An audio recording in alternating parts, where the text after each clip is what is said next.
Hi everyone, I've got another layout to share today. I wanted to do this photo of my husband and my son walking through the zoo when we went to the zoo one day. It's just such a gorgeous photo that I wanted to keep this memory. So I got out the Park Lane collection from Stamping Up. Such gorgeous papers in this range.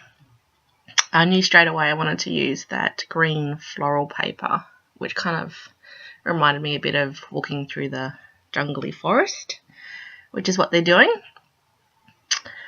So I knew I wanted that as my background, and for my photo mat I wanted something a little bit different, so I decided to cut some strips of paper, and I just wanted to make it a little bit different instead of just a square block or a rectangle block. So I thought if I cut these strips of paper and then sort of made them a bit off-center to each other, that it might look like they're walking through a foresty, bridgey type thing. I like the end effect anyway. It worked out well. Then decided that it needed to be matted. So I got out some baked brown sugar cardstock and cut down my floral background.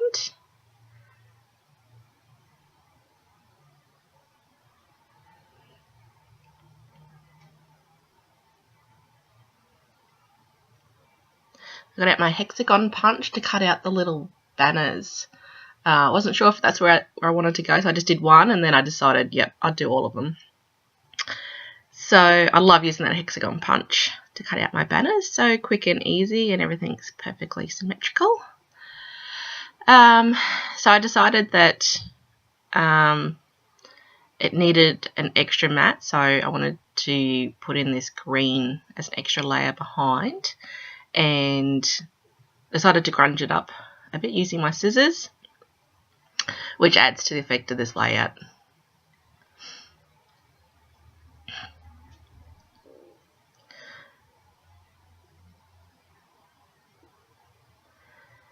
So once I finished grunging up the edges a bit, I wanted to ink it up, so I got out some of my sponges.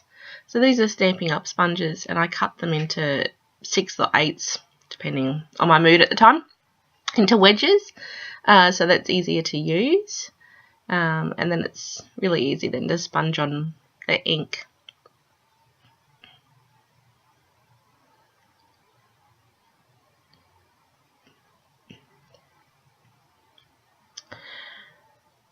So here's when I decided, yep, definitely need this green behind, otherwise it was just too plain. So I absolutely love this green paper, so I knew I wanted to use some more of it, so I decided to cut out the middle before I matted it.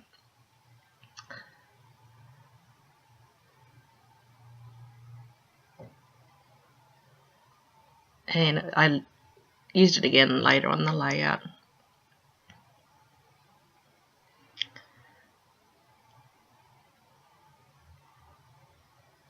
I just found that the extra matting behind just emphasised the edges of the white paper of that floral. That was my little man's Lego man, by the way, if you saw that. My little 3-year-old was playing next to me, and I had to put his Lego man back together, just in case anyone was wondering what that was. And of course wanted to ink up the edges too, so I just got out my Dauber and inked up the edges of the green.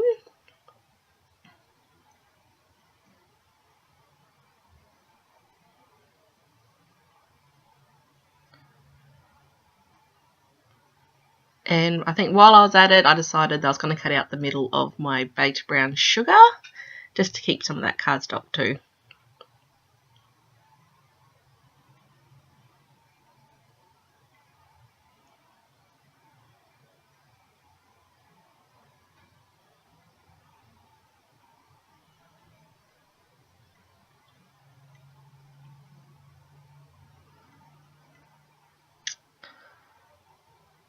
There was a little tear in the paper there from when I distressed it with my scissors, and I just really wanted to highlight it, so I just ripped it up a little bit more and inked it up.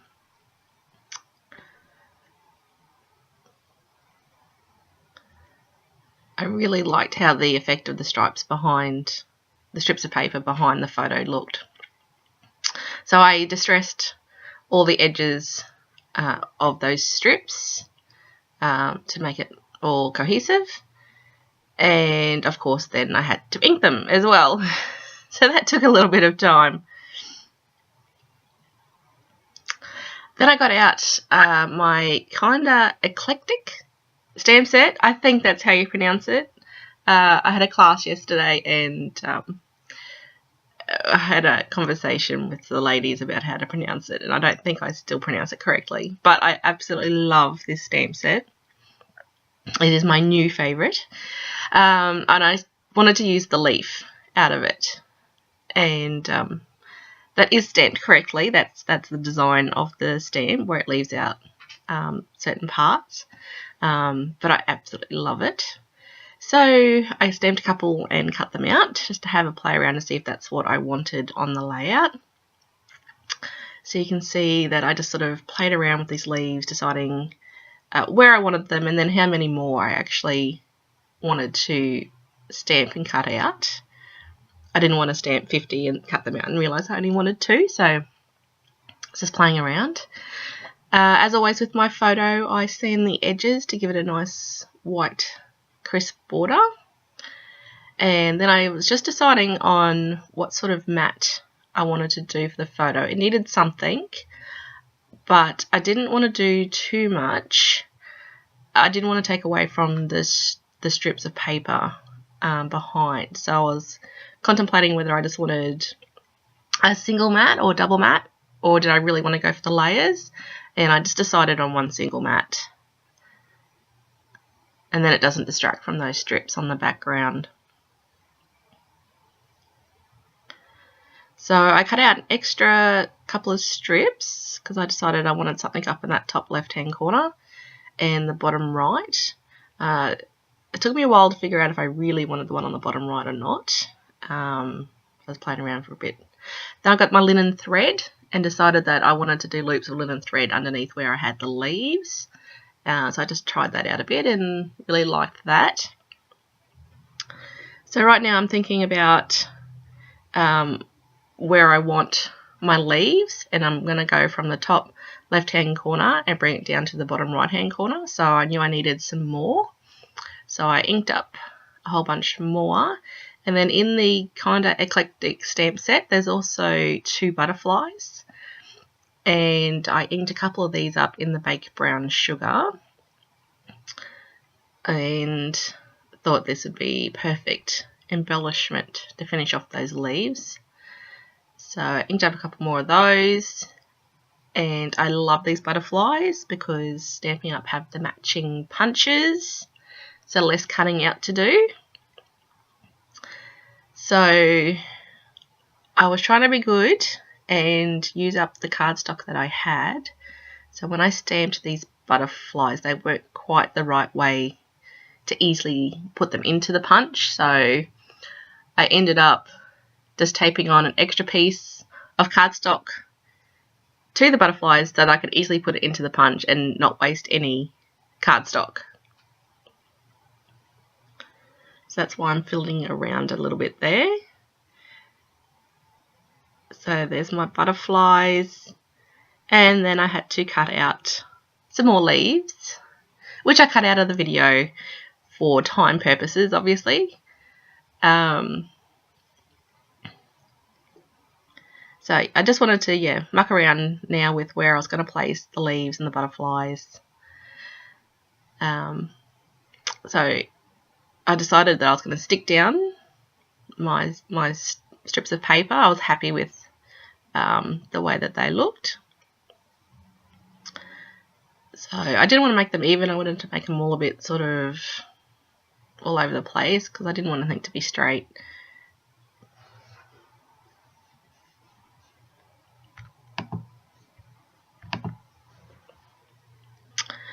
So I just stuck them all down and stuck my photo down.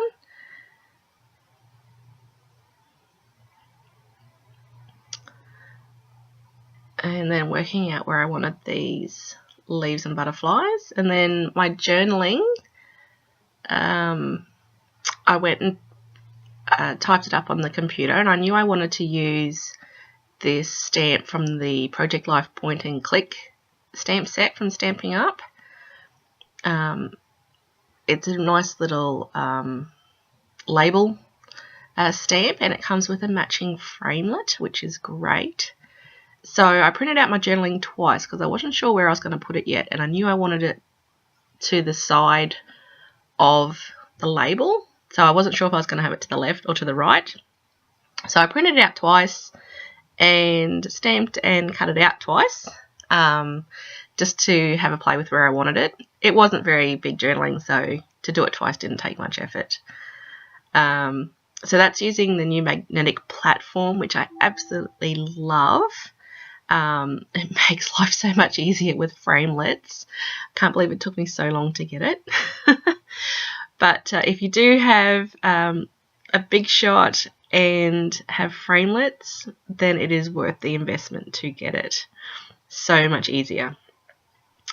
Okay, so I cut those out and then played around with where I wanted to put my journaling.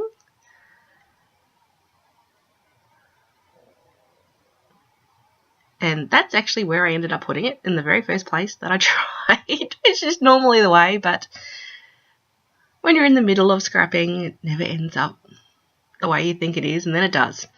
So I tried putting it up on the top left there, but I really did like the idea of it being up there, but it just didn't fit right with the leaf and the butterfly, so it ended up not being there. And I tried down on the bottom right, and it just didn't sit right down there either. And if you are wondering, yes, that is another Lego figure sitting to the top right of my layout there. My son wanted me to have that one for some reason, so it ended up sitting on my desk. I didn't mind so much, as long as he let me have some time to scrap. I pulled out some letters. These are from the Project Life accessory packs. This is the Everyday Adventure pack. And I thought maybe putting some letters on another label, but I decided against that. And there's some nice space at the bottom of my photo, and these are nice little letters, so I decided to just put them straight onto my photo. These are the first letter stickers that I have seen from Stamping Up. I'm not sure if they've ever brought any out in the past, but I have to say I really like them. They're really easy to use, and they seem to be super sticky, which is great. Easy enough to take off if you have to take it off again, but they stick nice and well, so I'm really happy with them. And it's great because we know that they match the colours that we're using, so I think I said in my last video, I have bought quite a few packs of the accessory packs. I love all the bits and pieces that you get in them.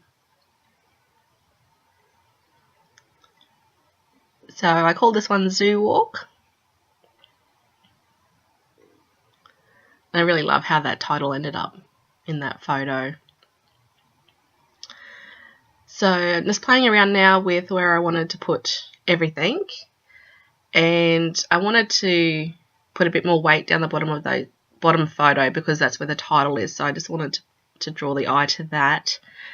So I just played around a little bit where I wanted it. I wasn't quite sure where to put the large butterfly. I knew I wanted the large butterfly on there, but the little butterflies just sat so much better everywhere. But I ended up putting it down there towards the title. It took me quite some time to figure out if I really wanted the embellishments on the bottom right here. I kept taking them on and off. And I decided that I would have a little one down there. It just needed it to draw the eye straight through the paper from the top left to the bottom right. So then I just decided to stick everything down, and I liked where everything was, so I decided to stick it down. And then I forgot that I didn't have my linen thread loops underneath, which I thought, that's alright, I'll just go put them in, which turned out to be a little harder once I'd stuck everything down where I wanted it. So I took quite some time to figure out how to do that without moving everything, but I ended up having to rip everything up and put it down again. So I'm just distressing those extra bits and inking up those extra strips for the top and the bottom there. So here I am remembering about my linen thread. So it would have been a lot easier if before I had stuck things down. Hindsight's a great thing, isn't it? So I worked out that that's what I wanted to do. So I ended up making a little loop and then getting some double-sided tape and wrapping it around where it connects together, and then lifting things up and sticking that down. So it would have been easy to stick down when things went on top, but it was easier than when things were down to know how big my loops needed to be. So one of those little tricky things, and I think I spent about half an hour actually doing this part of the layout. But I really loved the effect that it gave, and it just gave that little bit of extra dimension to the layout. So it was totally worth it.